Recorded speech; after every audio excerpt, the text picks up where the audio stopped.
This is IFN News.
Sarah Saleh Al-Hassouna, 14 years old.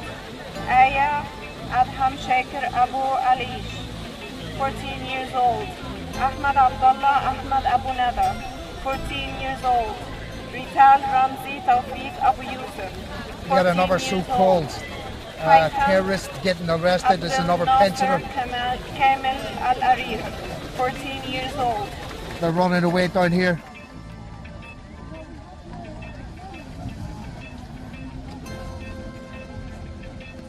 So you can see these police vans here, just behind us.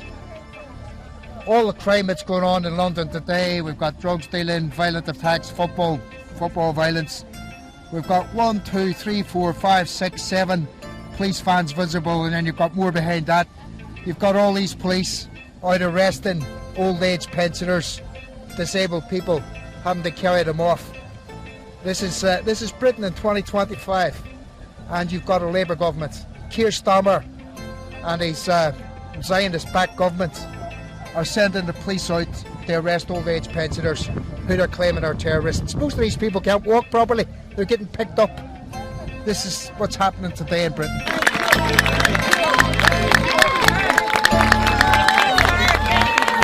What's incredible is the smiles on the faces of many of these police officers. Aren't you sure why you're wearing that? Are you sure what does it signify?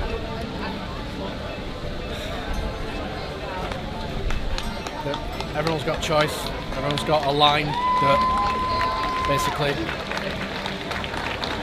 once that line's crossed, I don't know, it's hard to sum up, to be honest. You lose your humanity. Yeah. So, and of course it wasn't an excuse at Nuremberg just following orders, was it?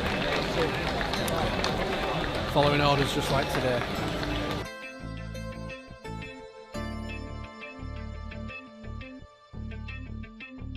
So Yasmin, we were both struck by this piece that you've put together about the dead children in Gaza, and we've also very, very touching to hear the names of the children being read out. What gave you this idea, and why did you bring it to Trafalgar Square today? So the reason I wanted to do this is I wanted to humanise the children of Gaza and get people to really connect with them. So I didn't want them to be statistics. I didn't want them to be remembered as, blooded bodies, because they had lives. They were someone's whole world. They were someone's probably siblings. They were just something to everyone. They had dreams, they had hopes, they had passions that they couldn't follow through in this world. And I just wanted to humanise them and give them a name, show their faces and get people to see. And this is only about 56 children of the 479,000 that have been estimated to have been killed. So we can see here that even on this, they range from 17 days old, around about 5 years on this side. We all know about Hindi in the middle, Hind's hijab is 6 years old, who was, shot in the vehicle. Hundreds of bullets were fired at her, weren't they? And I mean, whenever Israelis are killed, I think it's something like the media spend about 30 times more humanising the Israelis when they're killed than they do the Palestinians. Is this like a counter to that? Is this like a countermeasure to that? Humanising the Palestinians? It's not a countermeasure to anything. It is just humanising the Palestinians, and showing that these are children, whether they're Palestinian or wherever they are, they're children somewhere in the world, and they deserve life. You're a young person. Do you want to tell us your age? Don't tell us your 22, name. Yeah. You're 22. What do you Politics make of? Student. I just You're a graduated politics from uni. student. Oh, Yeah. excellent. Right, that's good. Congratulations. Thank you. Well, I mean, yeah, it's quite a sad thing to study at the moment, but yeah, it's what it is, really. So what do you make? Do you think that these old grannies and granddads and octogenarians being carted off, do you think that they're like dangerous terrorists? No, they're holding cardboards, so yeah. I mean, most of them are drinking mugs of tea and like eating hobnobs as they sit down and sit quietly, so I don't, yeah. Some of them can't even walk, can they? They're The getting most- carried yeah, away. The They're getting most carried. dangerous Yeah. item I've seen in one of their bags is like Haribo's, and like there's no threat to anyone, so I think it's tragic misuse of police power. And what about, did you see the nurses getting carried away? The nurses? Yeah. Yeah. What'd you make of that? They might have been handing out dangerous aspirins. Yeah.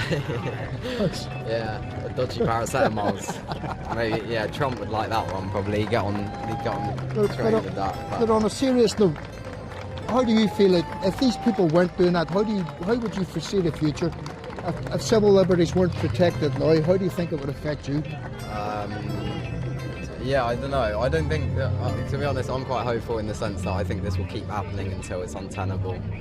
And like, hopefully in the next couple of months, as long as this carries on, there's no way they can sustain this. They can't just keep picking up hundreds of grannies every weekend and like, I don't know.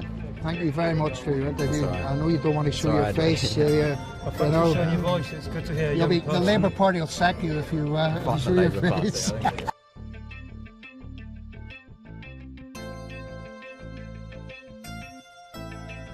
Right, guys, would you want to tell us why you're here today?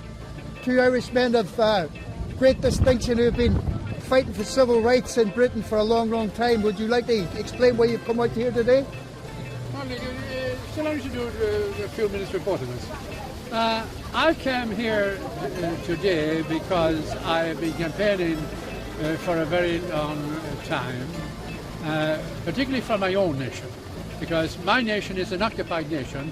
Palestine is also an occupied nation, and the people who are responsible for the partition of my nation are also responsible for the partition of Palestine. And on Thursday, unfortunately, we had two Jewish people killed in Manchester. But also on Thursday, there were 72 Palestinians killed in Palestine. So the Home Secretary made a great deal of emphasis on commemorating the two people that were unfortunately killed in Manchester. But she totally ignored the 72 people that were killed in Palestine, and she's an appalling racist and anti-Palestinian for that attitude. And she asked us to show respect for one section and no respect for the other. And I totally and completely reject that. I will show respect to the Jews. I will also show respect to the Palestinians. Well said. And that is the reason that I came here today. I came here to the fire and to exercise my right under Article 10 and 11 of the European Human Rights Act. And she is not going to tell me what demonstration I come to, because I've been coming to demonstrations since 1967, and I received the ban. We Irish were banned from this square, and that ban was issued I applied on behalf of Sinn Féin at the time, and I received the ban from this very square. So you're back today. Way back. They haven't kept you out. Way back. But as Jerry Adams said, I haven't gone away, you know. I'm still here. So, sir, can you just tell us why you're here today? I'm here to protest the proscription of a peaceful direct action protest group. And I think it's disgraceful that Keir Starmer, at the behest of the Zionist lobby and at the behest of the Israeli arms industry, has prescribed Palestine Action as a terrorist group. They're not a terrorist group. They specifically state they eschew all violence against people.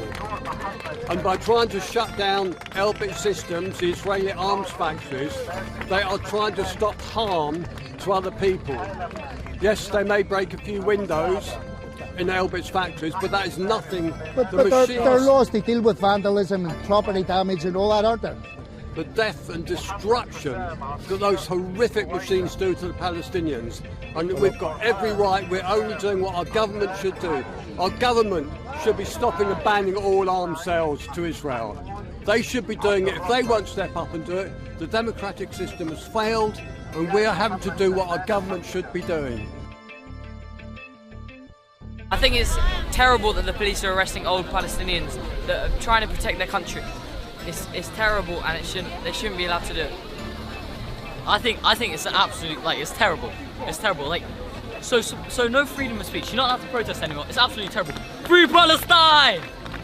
Yeah, it's freedom of speech, and they're taking away. It's a peaceful protest. There's no need for all this, man.